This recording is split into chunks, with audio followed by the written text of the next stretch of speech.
The Healthcare Labyrinth Podcast is back for another episode.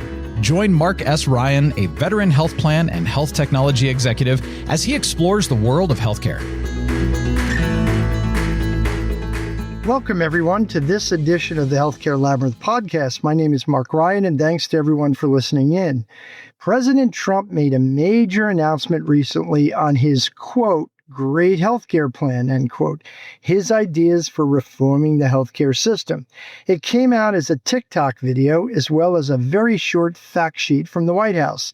It had the usual Trumpian lingo, and the title said it all. He thinks it is great. The key word there is he. It clearly falls short. So we'll explain all this and what might happen in Congress to the president's proposals. We will take our regular 3 breaks, so let's discuss the plan and how elements might end up getting into law. Again, President Donald Trump made a major healthcare announcement recently, calling his reform the, quote, great healthcare plan. The plan was not really a reform plan, but a skeletal framework at best, and it was not incredibly well thought out. But themes do tie to policy priorities in either the House or Senate GOP caucuses, which could pass some types of healthcare reforms in 2026. What Trump announced would need congressional action and likely would be included in a second reconciliation bill that went through Congress, prepared by the GOP caucuses, and that would be passed before the midterm elections. So what are the main tenets of the president's proposal? Well, there are 2. Codifying both the concession deals he gained from 16 of 17 big drug makers and his proposed Medicare and Medicaid drug price models, as well as changing the existing subsidies in the exchange to direct subsidies through health savings accounts. So let's tackle the first drug issues. Again, he gained concessions from 16 of 17 big drug makers, and he has proposed Medicare and Medicaid drug price models for most favored nation pricing. The negotiated discounts with the 16 of the 17 largest brand drug makers have major price concessions in Medicaid, which match most favored nation pricing. In addition, drug makers agreed to drastically reduce prices for self-pay customers. Finally, the drug makers agreed to have MFN pricing for all new drugs released. However, the deals do not otherwise lower drug prices in Medicare and commercial. With regard to the model, though, the Medicare and Medicaid drug models do move to MFN over time in the programs. The Medicaid 5-year model has MFN on all drugs on a voluntary basis, but most discounts in place already come close to MFN. On Medicare Part B and D drugs, the 5-year models would cover 25% of enrollees and have MFN pricing on certain drugs. Cost sharing would be 20% of the new lower net price. As well, the second year of IRA Medicare drug price negotiations occurred under Trump, and net price reductions were 44%, double Biden's first year of negotiations. Novo Nordisk GLP-1s were in this round, but negotiated prices were not as aggressive as what Trump got from direct negotiations. With regard to the subsidies, while details are scarce, existing subsidies in the exchanges appear as if they will go directly to Americans in need, as opposed to health plans. Few details were provided on the exact mechanism here and whether existing exchange and ACA mandates would remain. It is unknown if the subsidies are just for exchange enrollees or a broader group of Americans. The assumption is they will go into health savings accounts. It is unknown if the subsidies will match existing base subsidies and/or recently sunset enhanced subsidies, or something very different. The argument here is that going direct to consumers will control costs, but it is possible health plans will hedge and increase prices more, given the fact that they will not know membership and severity year to year. It is also unclear how the move ties exactly into healthcare premium reimbursement, ICHRAs, direct primary care, and more. This would have to come in any legislation. With the main tenets covered, we will take our first break, and when we come back, we will discuss more of the president's healthcare reform elements. Be right back. Health plans and insurance are confusing. Our healthcare system is in dire need of reform. Health policy expert Marc Ryan tackles both issues in his book, The Healthcare Labyrinth. It is both a guide to navigating health plans and fixing American health insurance. Marc dives deep into how health plans and the American health insurance system operate. He then outlines a comprehensive reform agenda for the system as a whole, including pricing, emphasizing health and care management, and ensuring affordable access to health coverage in a private delivery model. Marc is a bit of an unconventional Republican in that he believes affordable access is the morally right thing to do, and that it is also fiscally prudent for our nation. Learn more about Marc's book, The Healthcare Labyrinth, at healthcarelabyrinth.com or search at leading bookseller websites. Available in print, ebook, and audiobook forms. Welcome back, and we hope you are enjoying this edition of the Healthcare Labyrinth Podcast. We are talking about President Trump's recent announcement of his, quote, great healthcare plan, end quote. As I have said, it is anything but a plan and skeletal at best. Let's continue with other elements announced by the president. Well, first we have expanding over-the-counter and generic drug introduction, reforming all of that process. Number two, the cost-sharing reduction subsidies would again be appropriated after Trump himself zeroed it out in Trump 45. The move would save taxpayers at least $36 billion and reduce the most common Obamacare plan premiums by over 10%. While this hurts some enrollees between 200% and 400% of the federal poverty level because their subsidies will go down and create net higher premiums, it does lower overall premiums for those above 400% of FPL by eliminating so-called silver loading.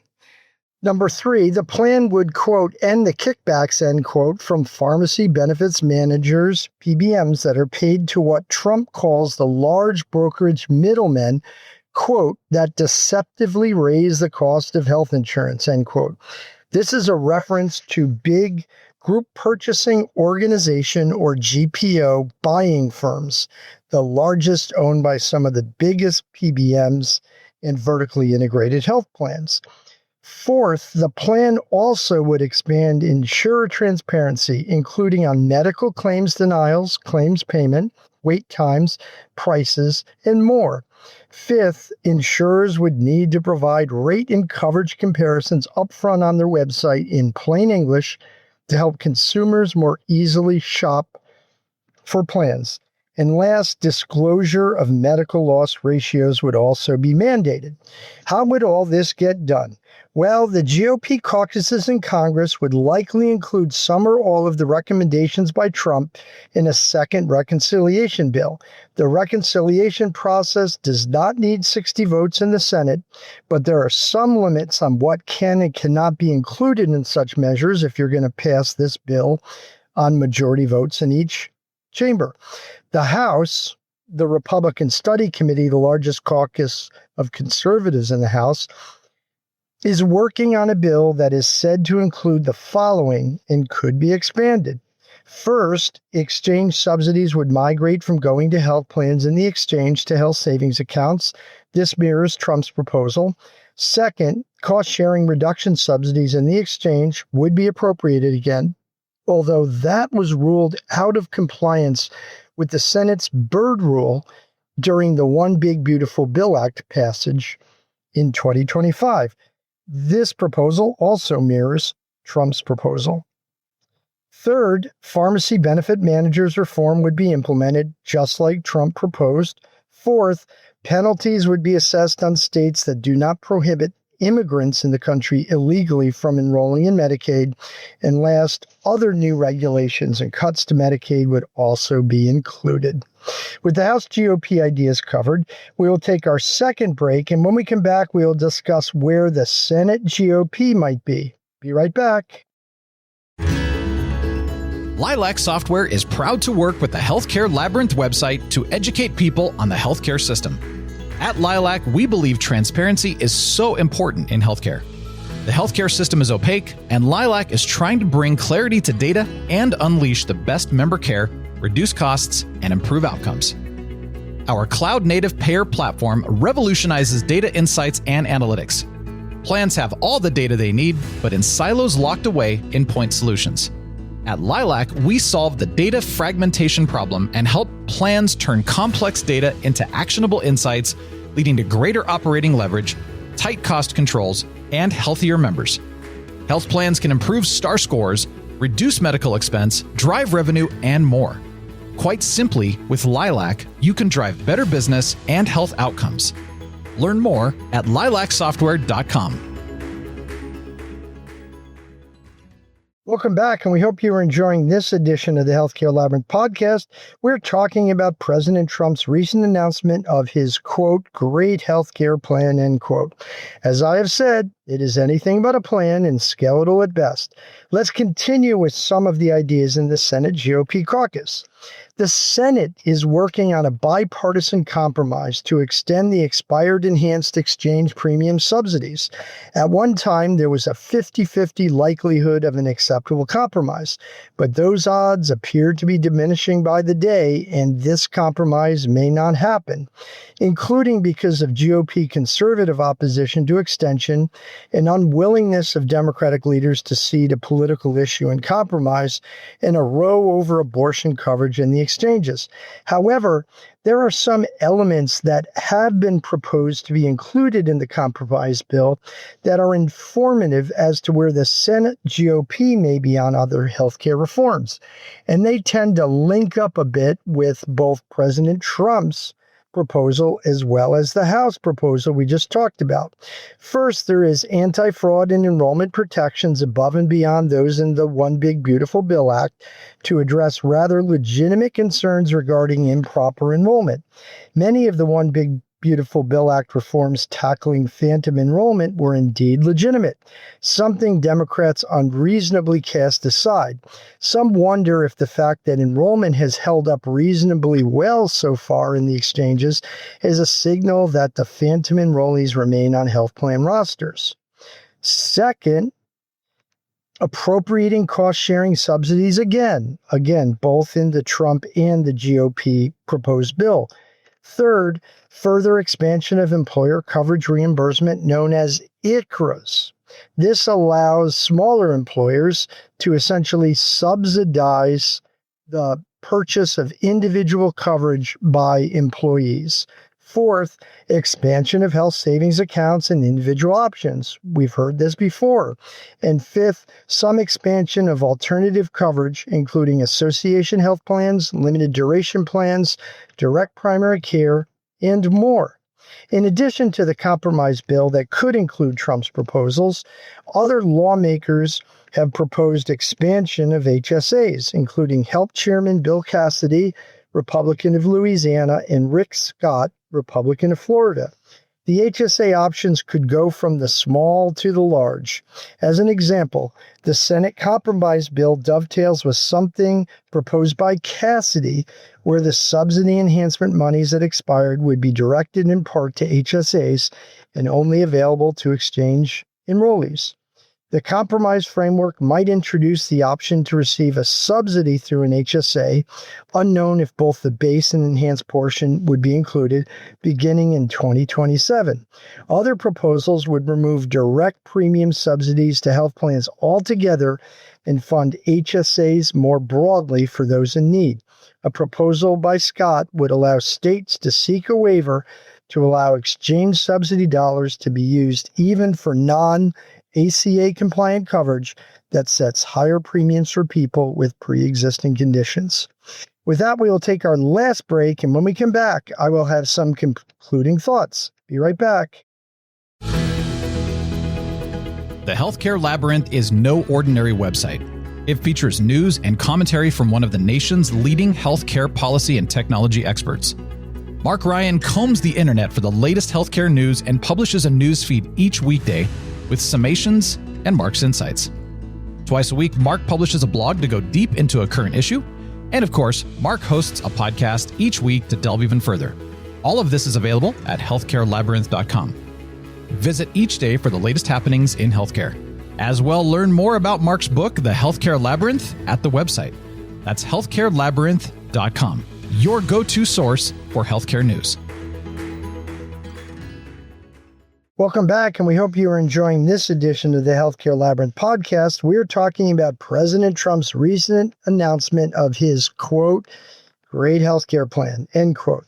As I have said, it is anything but a plan and skeletal at best. It is not well thought out either. Trump is more about the headlines here and casting blame on others for the unaffordability of healthcare.